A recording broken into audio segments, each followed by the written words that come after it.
Assalamualaikum warahmatullahi wabarakatuh. Jadi di video kali ini saya akan membacakan tafsir surat At-Takwir. Pertama-tama surat At-Takwir ini adalah surat yang diturunkan di kota Makkiyah. Lanjut ayat pertama. Ayat pertama yang berbunyi Idza syamsu kuwirat, artinya apabila matahari digulung. Tafsir. Sebagaimana yang telah kita ketahui bahwa matahari adalah makhluk yang sangat besar. Para ilmuwan menyatakan bahwasannya diameter matahari 109 kali lebih besar dari diameter bumi. Adapun jarak dari bumi ke matahari menurut mereka sekitar 150 juta kilometer. Ini adalah jarak yang sangat jauh. Wallahu alam akan kebenarannya. Ayat kedua yang berbunyi wa idzan nujumu kadarat, yang artinya dan apabila bintang-bintang berjatuhan. Tafsir. Apabila diteliti perkataan salaf terhadap tafsir angkadarat juga terbagi menjadi dua pendapat. Pertama, angkadarat artinya tanatharat, berserakan, atau tasakotot, berjatuhan. Dan sebagian tafsiran yang lain bermakna taghayyarot, yang artinya berubah, yaitu hilang cahayanya. Kedua tafsiran adalah tafsiran yang tidak bertentangan dengan, karena apabila bintang-bintang berjatuhan maka telah terjadi perubahan padanya dan hilang cahayanya.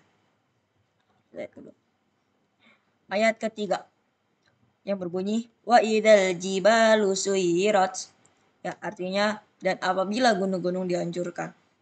Tafsir. Ada dua pendapat dalam ayat ini, yaitu dicabut dari pasaknya lalu dijadikan berjalan terbang di udara, dan kedua yaitu dirubah dari batu yang kokoh menjadi debu yang berhamburan.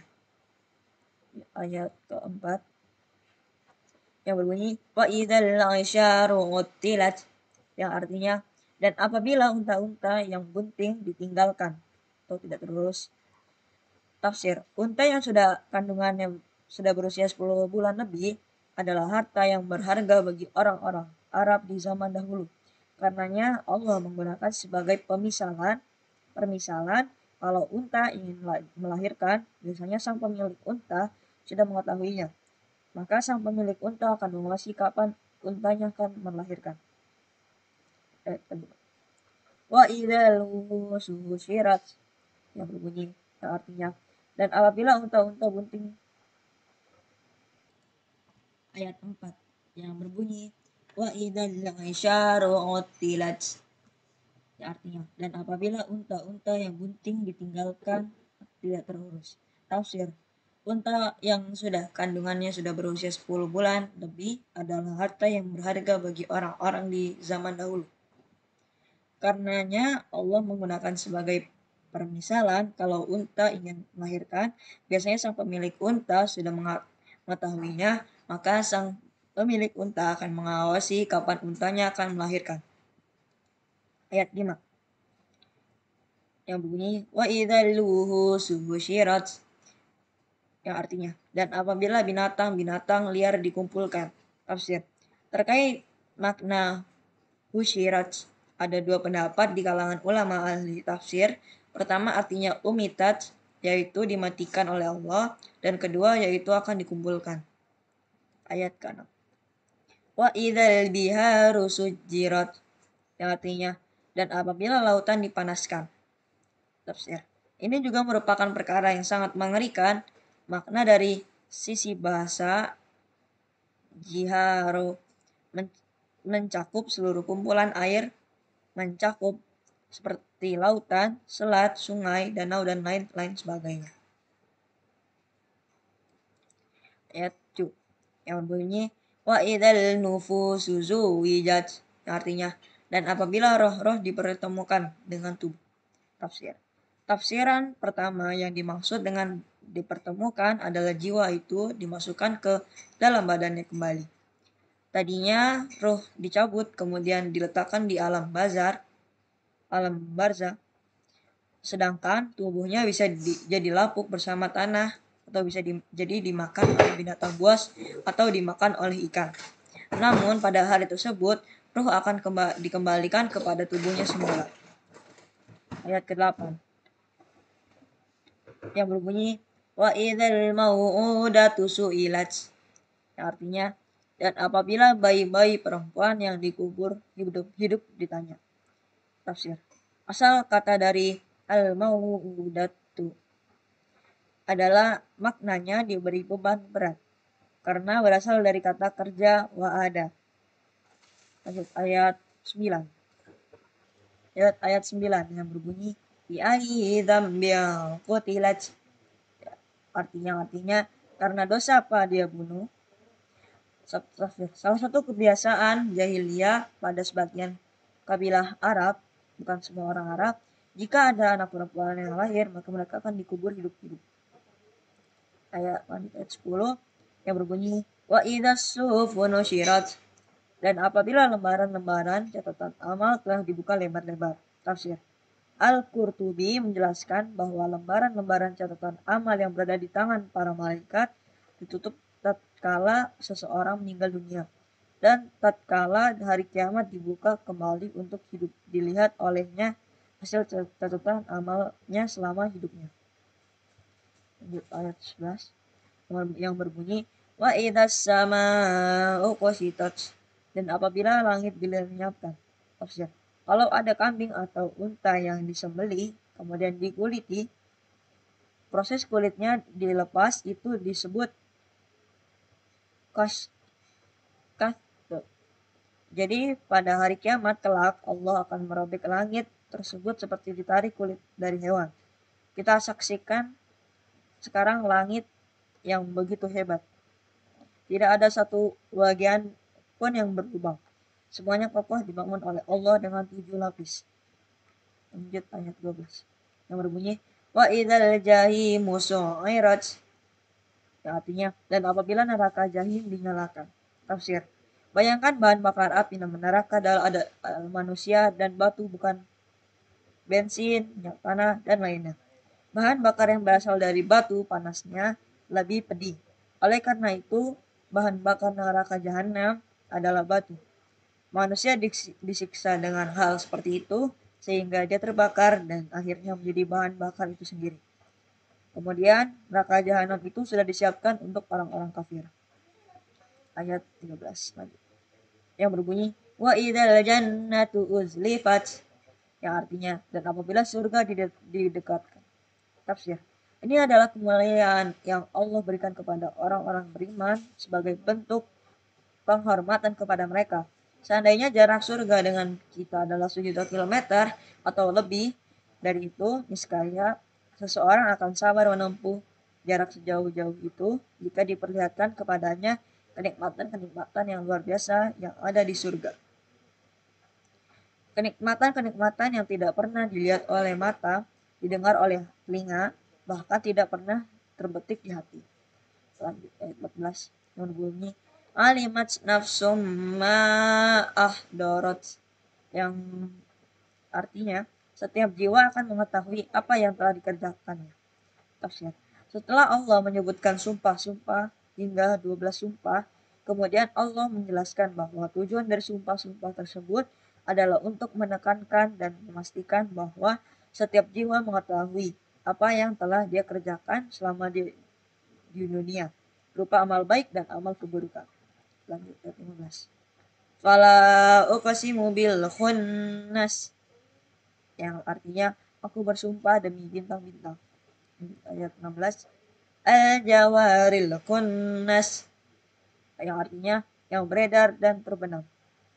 Ayat 17 yang berbunyi walaili idza as'as, demi malam apabila telah larut. Tafsir. Terkait makna as'as dalam bahasa Arab artinya adbaro, pergi, atau akbala, datang, sehingga bisa mengandung dua makna. Malam tatkala ia datang atau malam tatkala ia pergi. Tetapi apabila kita melihat ayat selanjutnya, Allah mengatakan was-subhi idza tanafas, tatkala subuh mulai mulai menyingsing sinarnya, yaitu menyingsing dengan perginya malam. Ayat 18. Yang berbunyi wasubhi idza tanaffas. Yang artinya dan demi subuh apabila fajar telah menyingsing. Tafsir. Apabila Allah bersumpah dengan makhluk-makhluknya, maka itu bukan merupakan celaan bagi Allah karena terserah Allah ingin bersumpah dengan apa saja yang dia kehendaki dengan makhluknya. Adapun kita sebagai manusia tidak boleh bersumpah kecuali dengan nama Allah. Barang siapa yang bersumpah dengan selain nama Allah, maka dia telah berbuat kesyirikan. Ayat 19 yang berbunyi, Innahu laqawlu rasulnya karim. Yang artinya, sesungguhnya Al-Quran itu benar-benar firman Allah yang dibawa oleh utusan yang mulia, Jibril. Ayat 20 yang berbunyi, Dzi quwwatin 'inda dzil arsy makin. Yang artinya, yang memiliki kekuatan, memiliki kedudukan tinggi di sisi Allah, yang memiliki arsy. Tafsir. Jibril adalah malaikat luar biasa yang merupakan penghulu para malaikat. Allah mengatakan bahwa Jibril adalah malaikat yang kuat di sisi pemilik arsy yaitu Allah, dan dia mempunyai kedudukan yang tinggi di sisi Allah. Ayat 21 yang berbunyi muta'in sama amin, yang berbunyi yang di sana di alam malaikat ditaati dan dipercaya. Tafsir. Jibril punya banyak anak buah yang menaatinya. Malaikat-malaikat langit patuh kepada Jibril atas perintah Allah. Malaikat Jibril adalah malaikat yang terpercaya. Malaikat Jibril ada membawa pesan dari Allah untuk disampaikan kepada Nabi Muhammad dalam keadaan terpercaya. Lanjut ayat 22 yang berbunyi wa ma sahibukum bimajnun, yang artinya dan temanmu Muhammad itu bukanlah orang gila. Tafsir. Allah mengatakan sahibukum, yaitu sahabat-sahabat kalian wahai orang musyrikin. Allah memakai ungkapan tersebut karena Nabi Muhammad dikenal baik oleh orang-orang musyrikin. Nabi Muhammad sebelum mengumumkan bahwa dirinya adalah seorang menjadi nabi, beliau dijuluki oleh orang-orang musyrikin sebagai as-shadiqul amin, orang yang jujur lagi terpercaya. Ayat 23 yang berbunyi walaqad ra'ahu bil ufuqil mubin, yang artinya dan sungguh dia Muhammad telah melihatnya Jibril di ufuk yang terang. Tafsir. Dalam sebuah hadis yang sahih, Nabi melihat malaikat Jibril ketika Jibril di cakrawala di antara langit dan bumi. Malaikat Jibril membentangkan sayapnya yang berjumlah 600 sayap dan menutup seluruh ufuk alam semesta. Inilah bentuk asli dari malaikat Jibril. Tidak ada ufuk yang terlihat karena seluruhnya tertutupi oleh malaikat Jibril. Ayat 24 yang berbunyi wa ma huwa 'alal ghaibi bidonin, yang artinya dan dia Muhammad bukanlah seorang yang kikir enggan untuk menerangkan yang gaib. Tafsir. Donin ada dua, ada qiraah. Pertama bidonin dengan huruf do dan bidonin dengan huruf donin artinya bakhil, pelit. Adapun zonin artinya tertuduh. Jadi Muhammad bukanlah orang yang bakhil dan Muhammad bukanlah orang yang tertuduh dalam menyampaikan wahyu. Ayat 25 yang berbunyi wa ma huwa biqauli syaitonir rajim, yang artinya dan Al-Quran itu bukanlah perkataan setan yang terkutuk. Tafsir. Apa yang disampaikan oleh Muhammad bukanlah merupakan perkataan syaitan sebagaimana prasangkaan orang-orang musyrik yang menuduh bahwasannya Muhammad adalah penyihir. Muhammad punya teman syaitan yang mewayuhkan kepada beliau tentang ayat-ayat Al-Quran. 26 yang berbunyi fa'aina tadhabun, yang artinya maka kemanakah kamu akan pergi. Tafsir. Kemanakah kalian berpaling meninggalkan Al-Quran ini, sementara Al-Quran adalah obat dan petunjuk bagi kalian. Jalan mana lagi yang hendak kalian tempuh yang lebih jelas daripada jalan Al-Quran ini. Ayat 27 yang berbunyi in huwa illa dzikrul lil alamin, yang artinya Al-Quran itu tidak lain adalah peringatan bagi seluruh alam. Ayat 28 yang berbunyi liman syaa minkum ay yastaqim, yaitu bagi siapa di antara kamu yang mendaki menempuh jalan yang lurus. Bagusnya. Wa ma tasya'una illa ayyasha Allahu rabbul alamin. Artinya, dan kamu tidak dapat menghendaki menempuh jalan itu kecuali apabila dikehendaki Allah, Tuhan seluruh alam.